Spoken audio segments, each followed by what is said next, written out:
You know what time it is? Woo! Get into it! Get into it! Yes! We'll try one more time. Hold on. Ah!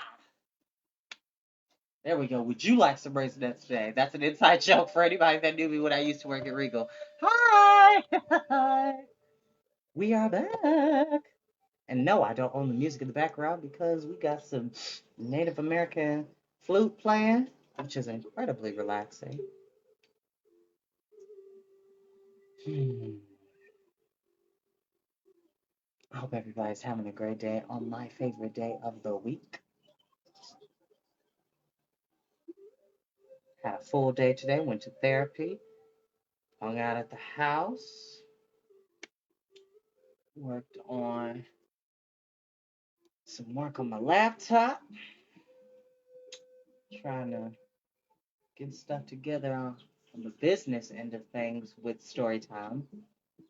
That'll be announced at a later time. Sorry, y'all, my lips are chapped.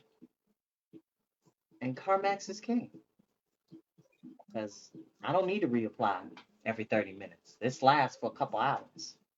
I'm gonna hold you. Alrighty, we are back with the Book of Three. We're about to continue the adventures of Taran and Gwydion.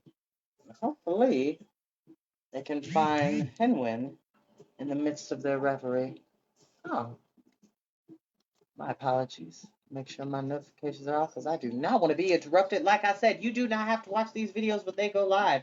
You're more than welcome to watch them in your spare time, in your free time, whenever you have time.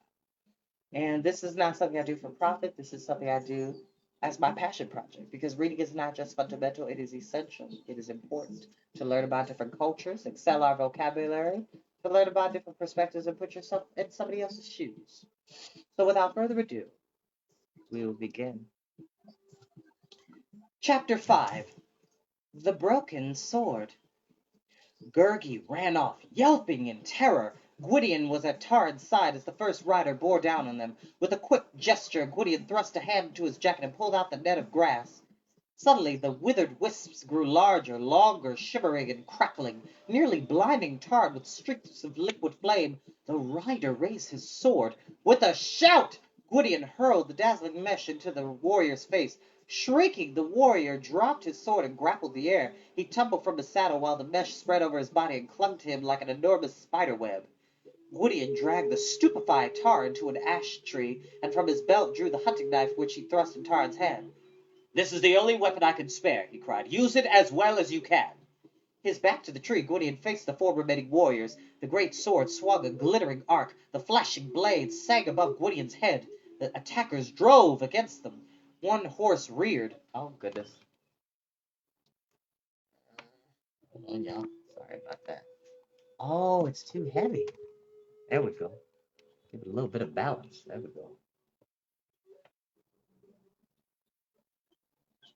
One horse reared. For Taran, there was only a vision of hoofs plunging in his face. The rider chopped viciously at Taran's head, swung around, and struck again.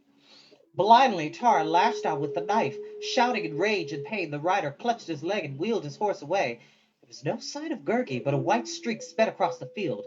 Melangar now had entered the fray, her golden mane tossing. The white mare whinnied fearsomely and flung herself among the riders. Her mighty flanks dashed against them, crowding, pressing, while the steeds of the war party rolled their eyes in panic. One warrior jerked frantically at his reins to turn his mount away. The animal sank to its haunches. Melangar reared to her full height. Her forelegs churned the air and her sharp hoofs slashed at the rider, who fell heavily to the earth. Melangar spun about, trampling the cowering horsemen. The three mounted warriors forced their way past the frenzied mare at the ash tree. Gwydion's blade rang and clashed among the leaves. His legs were as though planted in the earth. The shock of the galloping riders could not dislodge him. His eyes shone with a terrible light. "Hold your ground but a little while," he called to Taran. Oh, excuse me, I was doing Taran, but that should have been Gwydion. "Hold your ground for a little while," he called to Taran. The sword whistled. One rider gave a choking cry. Ah!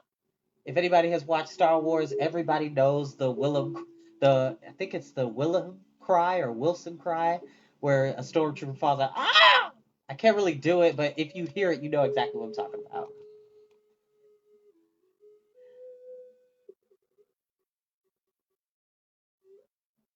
The other two did not press the attack, but hung back for a moment. Hoofbeats pounded over the meadow. Even as the attackers had begun to withdraw, two more riders galloped forward. They reined their horses sharply, dismounted without hesitation, and ran swiftly toward Gwydion.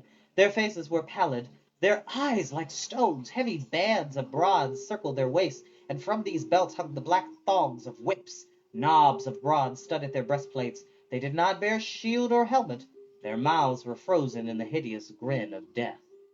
Gwydion's sword flashed up once more. "Fly!" he cried to Taran. "These are the cauldron board. Take Melangard and ride from here." Taran set himself more firmly against the ash tree and raised his knife. In another instant the cauldron board were upon them.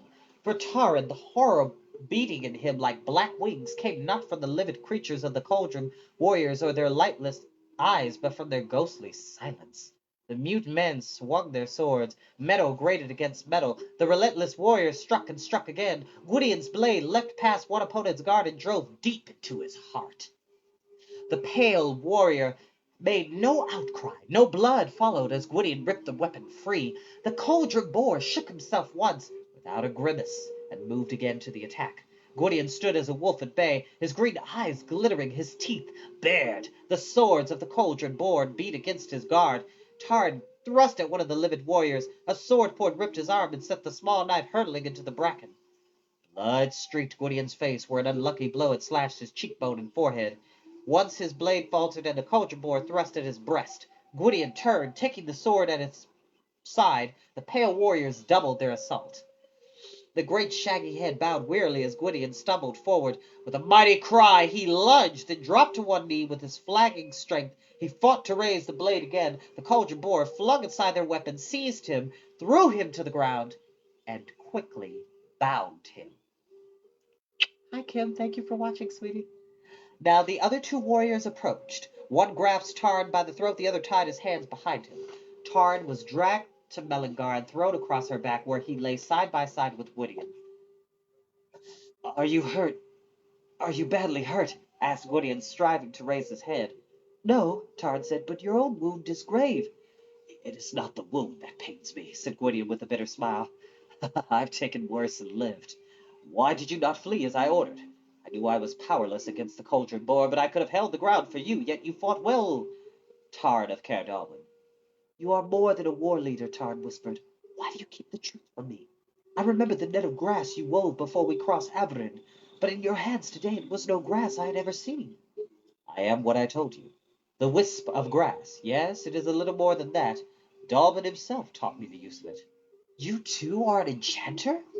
"I have certain skills. Alas, they are not great enough to defend myself against the powers of Arorn. Today," he added, "they were not enough to protect a brave companion." One of the cauldron boars spurred his horse alongside Melangar. Snatching the whip from his belt, he lashed brutally at the captives. "Say no more," whispered Gwydion. "You will only bring yourself pain. If we should not meet again, farewell." The party rode long without a halt, fording the shallow river Ystrad. The cauldron board pressed tightly on either side of the captives. Taran dared once again to speak to Gwydion, but the lash cut his words short. Taran's throat was parched. Waves of dizziness threatened to drown him. He could not be sure how long they had ridden, for he lapsed often into feverish dreams. The sun was still high, and he was dimly aware of a hill with a tall, gray fortress looming at its crest. Melangar's hoofs rang on stones as a courtyard opened before him. Rough hands pulled him from Melangar's back and drove him stumbling down an arching corridor. Gwydion was half dragged, half carried before him. Tarn tried to catch up with his companion, but the lash of the cauldron board beat him to his knees. A guard hauled him upright again and kicked him forward. At length the captives were led into a spacious council chamber. Torches flickered from walls hung with scarlet tapestries. Outside it had been full daylight. Here, in the great windowless hall, the chill and dampness of night rose from the cold flagstones like mists. At the far end of the hall, on a throne carved of black wood, sat a woman. Her long hair glittered silver in the torchlight. Her face was young and beautiful. Her pale skin seemed paler still above her crimson robe. Jeweled necklaces hung at her throat, gem-studded bracelets circled her wrists, and heavy rings threw back the flickering torches. Gwydion's sword lay at her feet. The woman rose quickly. "What shame to my household is this?" she cried at the warriors. "The wounds of these men are fresh and untended. Someone shall answer for this neglect." She stopped in front of Taran. "And this lad can barely keep his feet." She clapped her hands. "Bring food and wine and medicine for their injuries." She turned again to Taran.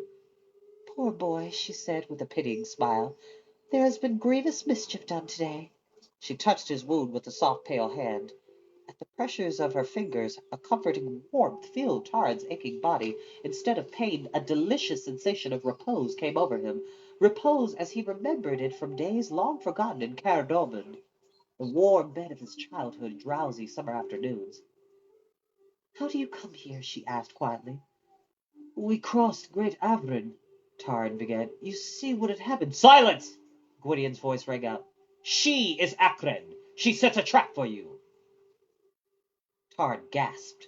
For an instant he could not believe such beauty concealed the evil of which he had been warned. Had Gwydion mistaken her?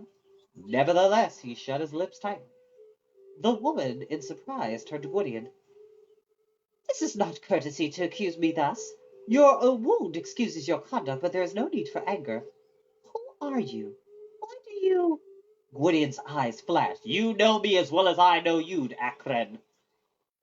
He spat the name from his bleeding lips. "I've heard Lord Gwydion was traveling in my realm.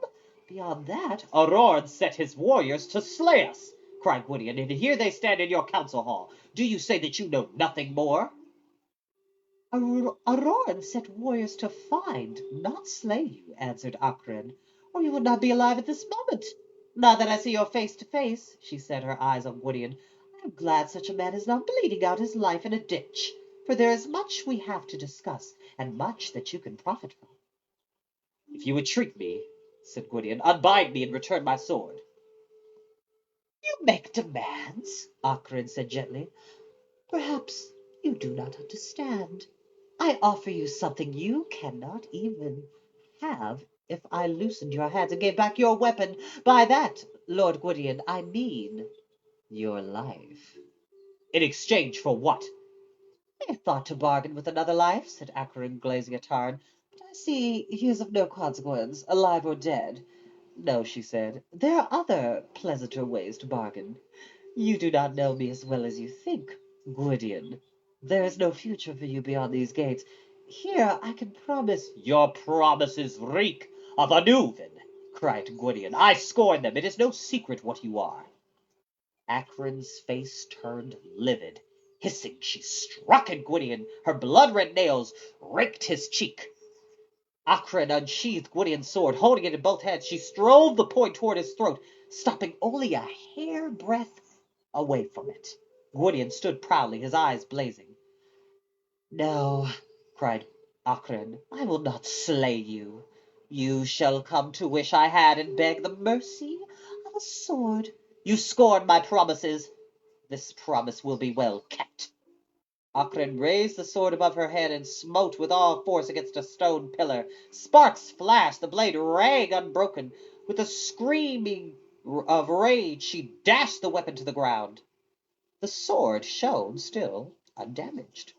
Akren seized it again, gripping the sharp blade itself until her hands ran scarlet. Her eyes rolled back into her head, her lips moved and twisted. A thunderclap filled the hall. A light burst like a crimson sun, and the broken weapon fell in pieces to the ground. "So, shall I break you?" Akren shrieked. She raised her hand to the cauldron board and called out in a strange, harsh language. The pale warrior strode forward and dragged Taran and Gwydion from the hall. In a dark passageway of stone, Taran struggled with his captors. Fighting to reach Gwydion's side, one of the cauldron board brought a whip handle down on Taran's head. And that action-packed chapter is where we are going to end for today. It's getting interesting, and I just love reading, and I love fantasy stories. Love them, love them, love them. Probably the next favorite would be mystery. So it would go. Actually, it would go mystery, fantasy, science fiction. Those are the top three for me. Love you. Thank you for watching. Um, Thank you so much, y'all. I'll see you next time, okay? Bye bye.